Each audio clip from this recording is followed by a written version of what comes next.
মুসলমান যদি এরকম বলতো যে 60-70 বৎসরের জীবন, তো তারপরে তো জান্নাতে খাওনি খাওয়া।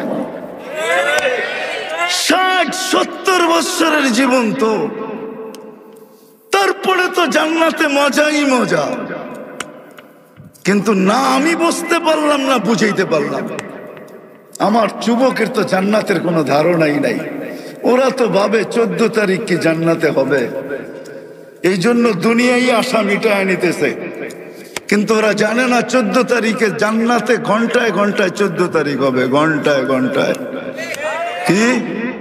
আরে ঘন্টা আমি বড় বইলা ফেলছি, মুহূর্তে মুহূর্তে হবে। ঘন্টায় ঘন্টায় 14 তারিখ হবে। ভিডিও কল আসবে ছবি সহ, আর ডাকবে তাল ইলাইয়া, আমার কাছে আয় না। আজকালকা ফোন করলে নিজের বাইক না থাকলেও বন্ধুরটা তালাশ করে, ঠিক না? কম সময় দিছে তো দোস্ত, বাইকটা দে না, একটু টান দিয়া দেখা করে, ঠিক না?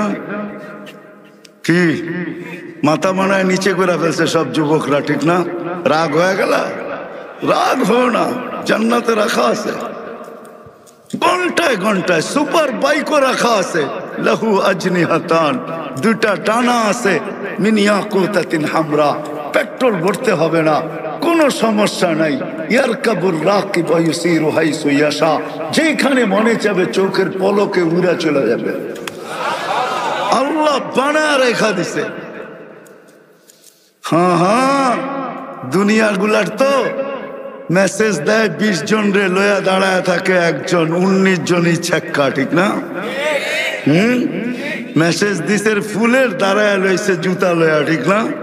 জান্নাতে এরকম না, পারফেক্ট। যে তোমাকে ফোন দিবে সে তোমারই, এই জন্যই তোমাকে ফোন দিবে, নাহলে ফোন দিবে না। ওরে আল্লাহ তোমার জন্যই বানাইছে। এই দুনিয়ার এরকম মাটি দিয়া বানায় না, এরকম না। দুনিয়ার পেশাব পায়খানাওয়ালা না, জান্নাতে না পেশাব না পায়খানা। লা ইয়াবুলুন ওয়ালা ইয়াতাকাওয়াতুন। সাহাবা শুধু শুধু পাগল হয় নাই, নবীর আদর্শের জন্য শুধু শুধু জান যায় নাই, আল্লাহর হুকুমের পিছনে এরকম পাগল হয় নাই। শুধু শুধু না, ওরা কিছু দেখছে, এই জন্য আসেন। অঙ্গীকার তো করলাম যে আজকে ওয়াদা করলাম, ঠিক না? হ্যাঁ হ্যাঁ, সত্য মনের থেকে। আর নবীর আদর্শ ছাড়বো? তাইলে আর কয়েকটা জিনিস মানতে হবে বর্তমান প্রেক্ষাপট হিসাবে। জানি না পারবেন কি পারবেন না। তওবা তো আল্লাহর কাছে করলাম, তওবা তো করলাম, কালকে থেকে ইস্তেগফার করতে হবে। এখন থেকে ইস্তেগফার বাড়ায়া দিই, ইস্তেগফার করতে থাকি, আর আল্লাহর কাছে চোখের পানি ঝরায়া মাপ চাইতে থাকে, কাঁদতে থাকে যে আল্লাহ আবাবিল আছে কিন্তু কাজে কেন লাগান না, মশা আছে এখনো কাজে কেন লাগান না। আমরা তো নবী দেখি নাই, সাহাবী দেখি নাই, তাবেঈ দেখি নাই, তাবেঈ দেখি নাই, ইসলামের কোন সোনালী যুগ দেখি নাই। আমরা তো 800 বৎসরের স্পেনের শাসন দেখি নাই।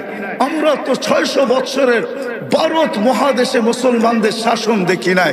আমরা তো কোনো সোনালী যুগই দেখি নাই, সোনালী ব্যক্তিত্ব পর্যন্ত দেখি নাই।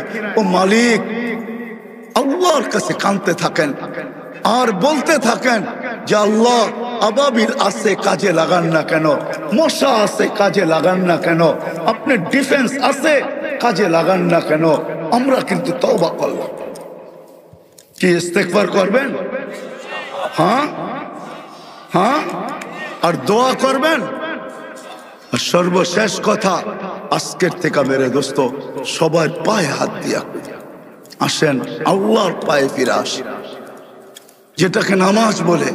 মুসলমান যদি আজ আল্লাহর কুদরতি পায়ে ফিরে আসে, কালকে সকালে আল্লাহ সত্য বলেন, মান নাদানি তালাক্কাইতুহু মিন বাঈদ।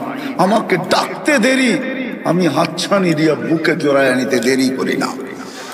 মুসলমান যদি আজকে আল্লাহর কুদরতি পায়ে চলে আসে, সুফি সাদ মসজিদে আসে, নামাজে লাগে, আর আল্লাহর কাছে হাত উঠায় বলতে থাকে, তাহলে ইনশাআল্লাহ ইয়াকিনান সত্য এটাই, আল্লাহ মুসলমানদের হাত কলুষিত করতে দিবেন না, আল্লাহ নিজে লড়বেন নিজে। দ্বিতীয় আরেকটা কথা, আমাদের সম্পর্কগুলা মসজিদ মাদ্রাসার সাথে লাগাবো। লাগাবেন? মসজিদ আর বাংলাদেশ কিন্তু টিকা আছে এটার কারণে, কয়েকটা কারণে। বাংলাদেশের মতো মসজিদ মাদ্রাসাওয়ালা পরিবেশ দুনিয়ার কোথাও নাই। এই পরিবেশ দুনিয়ার কোথাও নেই। বাংলাদেশের মতো হক্কানি আলেম ওলামা আল্লাহওয়ালা দুনিয়ার কোনো দেশে নাই। বাংলাদেশের মতো এরকম আশেক আল্লাহর নাম শুনতে দেরি, রসুলের নাম শুনতে দেরি, এরকম ভাঙ্গা পড়ার মজমা দুনিয়ার কোথাও নাই। আমি চোখে দেখা ঘুরা বলতেছি, ঘুরা কিতাবাদি পড়া না, আমি ঘুরা বলতেছি, এই পরিবেশ দুনিয়ার কোথাও নাই। এই জন্য আমাদের দেশটার প্রতি আল্লাহর এখনো দয়ার দৃষ্টি আছে আমি মনে করি। এই জন্যই আমি বলি, বাংলাদেশ নড়ে চড়ে পড়ে না। শতবার ভূমিকম্প আসছে কিন্তু কোনো বিপর্যয় ঘটে নাই। দুইবার আমাদের সময় আমরা দেখলাম যে 10 নম্বর মহাবিপদ সংকেতের ফ্ল্যাগ উড়ানো হয়েছে কিন্তু কোনো বিপর্যয় ঘটে নাই। 7.8 ভূমিকম্প পর্যন্ত বাংলাদেশে আসছে কিন্তু একটা টিনের ঘরও পড়ে নাই, বিল্ডিং তো দূরের কথা। শুধু এই পরিবেশের কারণে, যতদিন এই পরিবেশগুলো টিকা থাকবে আর আমরা মসজিদ মাদ্রাসা হক্কানি আলেম ওলামা আল্লাহওয়ালাদের সাথে সংযুক্ত থাকব, আমার বিশ্বাস বাংলাদেশে কোনো রকমের বিপর্যয় আসবে না। বলবে মানুষ যে বিপর্যয় আসবে আসবে আসবে আসবে আসবে আসবে, যেরকম বহু দিন থেকে করোনার আগে মানুষ বলতেছিল করোনা লগ্নে বাংলাদেশে বিপর্যয় হবে, কোনো বিপর্যয় হয় নাই। আজ পর্যন্ত কতবার বিপর্যয়ের খবর টেলি শুনতেছি কিন্তু আলহামদুলিল্লাহ এখন পর্যন্ত কোনো বিপর্যয় চোখে দেখা যায় না। বাংলাদেশে কোনো বিপর্যয় হবে বলে আমার মনে হয় না, যতদিন আমরা এই পরিবেশগুলোর সাথে সংযুক্ত থাকব। থাকবেন তো? কে কে থাকবে দেখি? আল্লাহ কবুল করুক। নামান নামান।